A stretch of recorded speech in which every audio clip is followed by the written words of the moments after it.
यही एक पुकार है हिंदुस्तान के उन मजदूरों की जो बिहार से ताल्लुक़ रखते हैं और दूसरे शहरों में फंसे हुए, ख़ास तौर से मुंबई, दिल्ली, महाराष्ट्र और पंजाब जैसे बड़े शहरों में, बड़ी रियासतों में जो बिहार के मजदूर फंसे हुए हैं, उन तमाम की यही एक पुकार थी जो हमने आपके सामने रखी।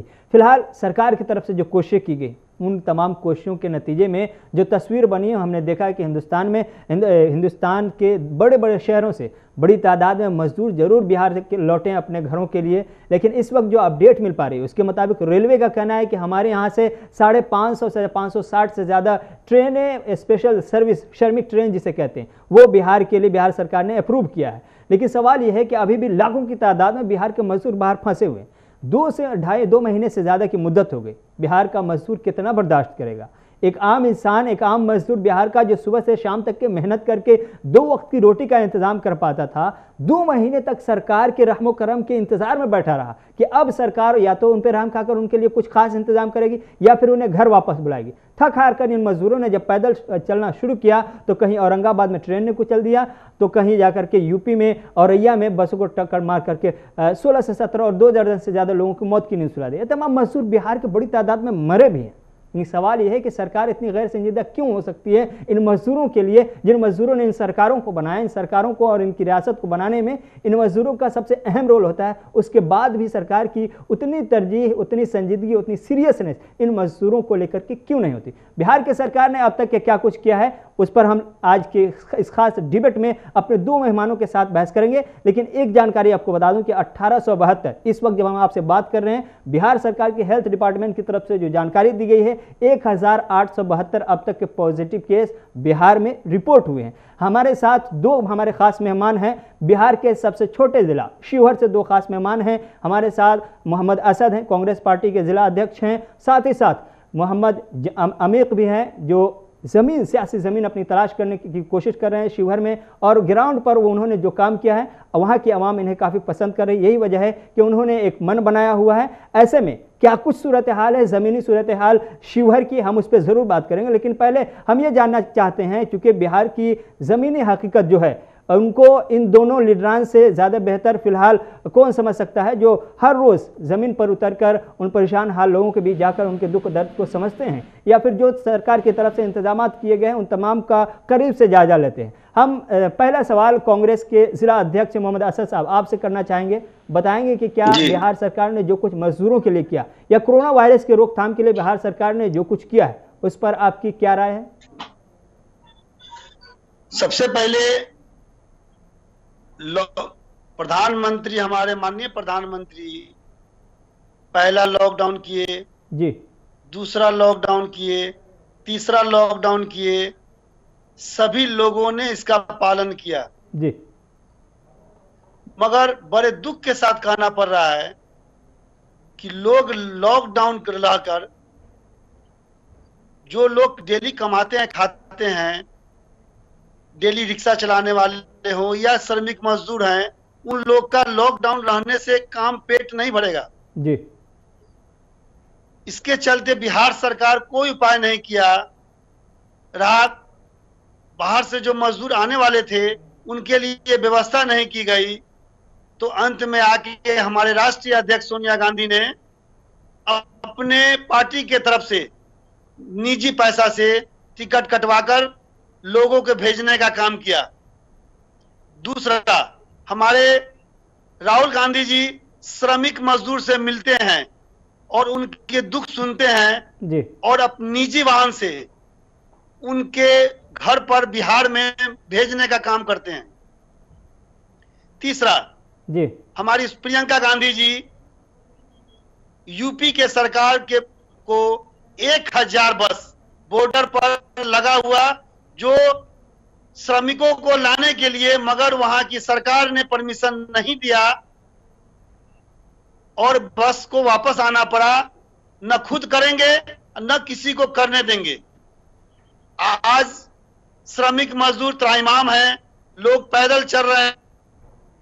असद साहब, आपने जो बात कही तकनीकी खराबी की वजह से असद साहब से हमारा राब्ता टूट चुका है, हम कोशिश करेंगे फिर से जुड़ने की, लेकिन असद साहब ने जो बात की, असद जो कांग्रेस के जिला अध्यक्ष है, उन्होंने जो कहा कि ट्रेन की टिकट के लिए कांग्रेस सदर सोनिया गांधी ने कहा, उन्होंने खर्च उठाया, इस पर भी सियासत ने इस अंदाज में रंग चढ़ाया कि कई सवालात कांग्रेस की तरफ कांग्रेस पर उठने लगे। और साथ ही साथ जो 1000 बसों की बात हुई, खुद कांग्रेस पार्टी की तरफ से आदित्य सिंह ने सवाल उठाया तो उन्हें आज सस्पेंड कर दिया गया। तो आपस में मतभेद है, लेकिन जो पार्टियां करती हैं वो अपनी जगह, सियासी जमातें हैं वो सियासत ही करेंगी। लेकिन एक दूसरा एंगल ये भी है कि जमीनी सूरत हाल, वामिक साहब आप चूंकि शिवहर की जमीन से अच्छी तरह वाकफियत रखते हैं, वहां ग्राउंड जीरो पे क्या कुछ है उसके बारे में बाद में पूछूंगा, लेकिन पहले ये बताएं कि बिहार सरकार ने मजदूरों को लाने के लिए या बिहार सरकार ने कोरोना वायरस की रोकथाम के लिए जो कुछ भी किया है उससे आप कितने सेटिस्फाइड हैं, कितने मुतमईन हैं? सबसे पहले मैं कहना चाहूंगा कि बिहार सरकार ने मजदूरों को लाने में काफी देरी कर दी, जबकि दूसरे राज्यों के सरकार लोग अपने मजदूरों को लाने में बहुत पहले से ही पहल शुरू कर दी। अगर बिहार सरकार को मजदूरों को लाना ही नहीं था तो फिर उन्हें परमानेंटली रोक देना था। जब काफी सिचुएशन बिगड़ गई तो इन्होंने शुरुआत किया लोगों के दबाव में आकर के, उससे हालात काफी बिगड़ गए। अगर आप 18 मई का रिपोर्ट देखेंगे तो बिहार में 8,337 केसेस थे, लोग टेस्ट किए गए, जिसमें 666 पॉजिटिव पाए गए, जहां सबसे ज्यादा 1283 महाराष्ट्र से लोग आए थे, जिसमें 141 लोग पॉजिटिव पाए गए। गुजरात से जो ट्रेन आई थी उसमें 2045 लोग आए थे, वहां 139 लोग पॉजिटिव पाए गए।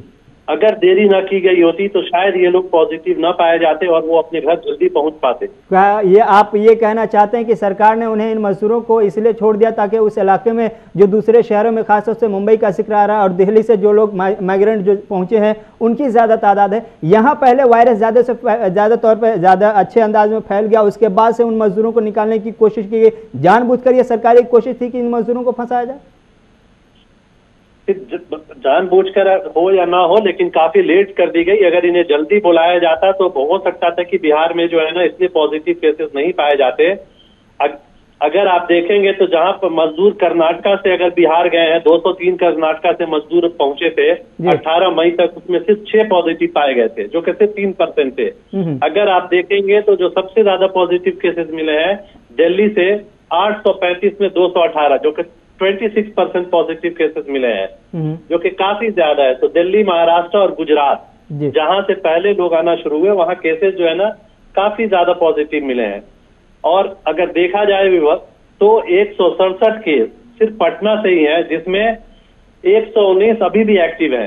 तो ये बिहार की राजधानी की हालत ये है, तो आप अंदाज कर सकते हैं कि दूसरे जिलों की क्या हालत होगी। जबकि शिवहर एक पिछड़ा जिला है और काफी छोटा जिला है, जहां अभी तक साहब हम शिवहर पे आएंगे, इससे पहले असद साहब से एक और सवाल लेना चाहेंगे। असद साहब, सरकार तो अपने तौर पे जो कुछ कर रही है, चाहे आप उस पर जितना इल्जाम लगाए, जो कुछ हमने देखा कि शुरू ही में जब बात चली कि माइग्रेंट लेबर को वापस अपने शहर लाना है, अपनी रियासत लाना है, बिहार सरकार ने हाथ खड़े कर दिया कि हमारे पास उतनी सलाहियत नहीं है, ट्रेन स्पेशल चलाओ। ट्रेन जब स्पेशल चलाई गई तो फिर उसके बाद से जो बड़ी तादाद में लोग पहुंचे, आज भी बड़ी तादाद में लोग इंतजार में हैं, क्योंकि लाखों की तादाद में बिहार के मजदूर बाहर रहते हैं। उन तमाम मजदूरों को वापस लाना, अपने स्टेट में क्वारंटाइन में रखना, इस कोरोना वायरस के चैलेंज का भी सामना करना सरकार के लिए एक बड़ा चैलेंज था और उसको जैसे तैसे सरकार करे। लेकिन बड़ा सवाल यह है कि आप चूंकि अपोजिशन में भी हैं, लेकिन आपको तो कहीं नहीं देखा गया, राजद को तो कहीं एका दुक्का हमने देखा भी कि कहीं कहीं क्वारंटाइन सेंटर में जाते हुए देखे, कहीं कुछ रिलीफ फंड बांटते हुए देखे, लेकिन कांग्रेस को तो कहीं बिहार में हम नहीं देख रहे हैं।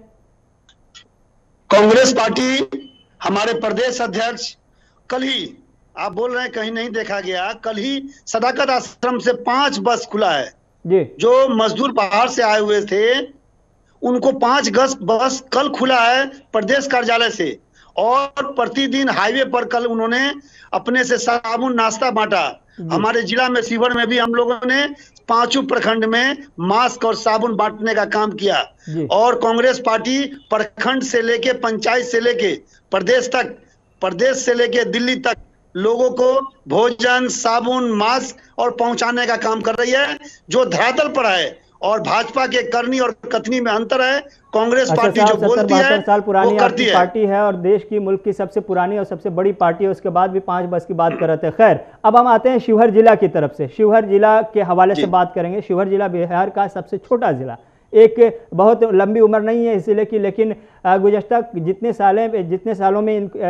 सालों से यहाँ काम हो रहा है, विकास के नाम पे क्या हो रहा है, आप दोनों बेहतर बता सकते हैं। हम ये जानना चाह रहे हैं कि शिवहर में हम आज भी वही तस्वीर देख रहे हैं कि सड़कें उतनी ही खराब हैं, बारिश ज़रा सी हो जाए तो फिर लोगों का चलना पैदल मुश्किल हो जाता है। और इसके अलावा एक भी कॉलेज जो सरकारी सतह पे बनाए गए हो आप ढूंढ के निकाल दो, यूनिवर्सिटी का तो नाम लेना ही फजूल। ऐसे में सरकारी अस्पताल जो बड़े पैमाने पर जो हाई क्वालिफाइड हो, इसकी बात भी फजूल है, चूंकि जो सरकारी अस्पताल है हम वहाँ देखते हैं क्या सूरत हाल।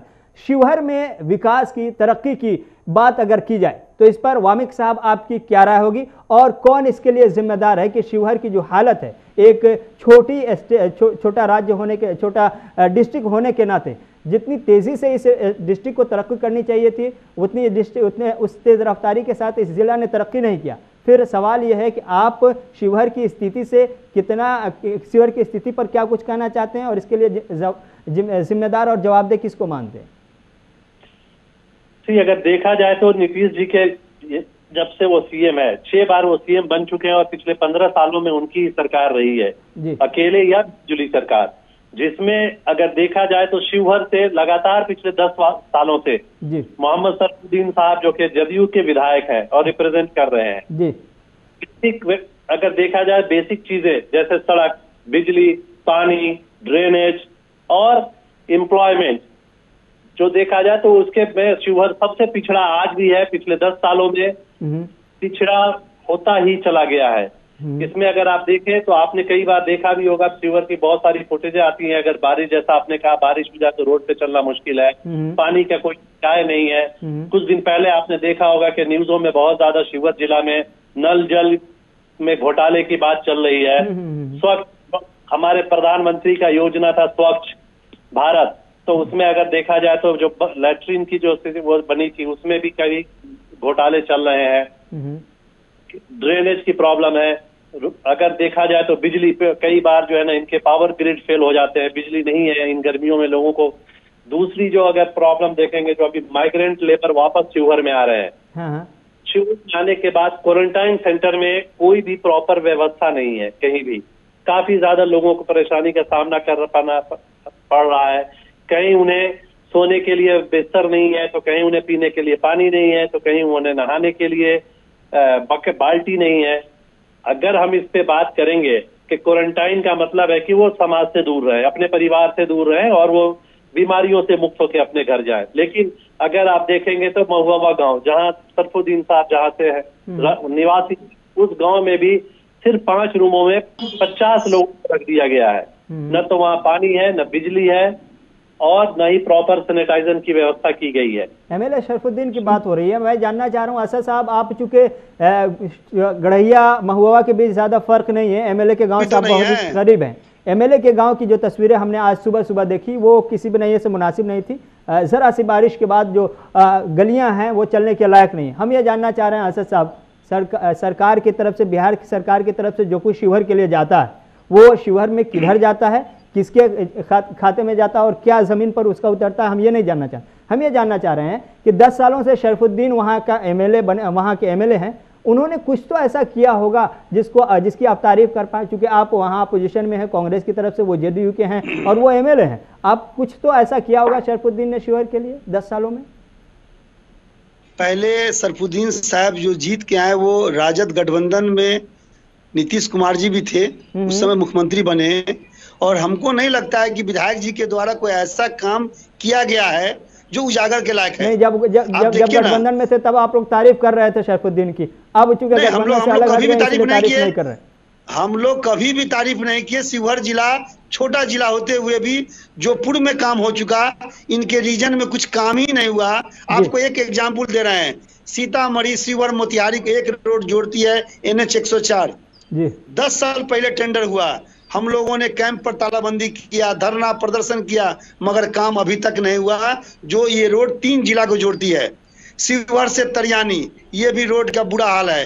डैम भी अभी तक नहीं बना, जो बाढ़ आने के बाद पूरा खतरा मंडराता है। महुआ से गढ़वा, गढ़ैया, अमवा, महुआ, बसैया की तरफ पानी जाता है जी। कोई भी चीज जो हॉस्पिटल में हॉस्पिटल अगर है तो डॉक्टर नहीं है, पानी पीने की व्यवस्था नहीं है। मतलब त्राहिमाम है हर जगह। मतलब वहां तो सांसद विधायक नाम के हैं, सिर्फ काम के नहीं है।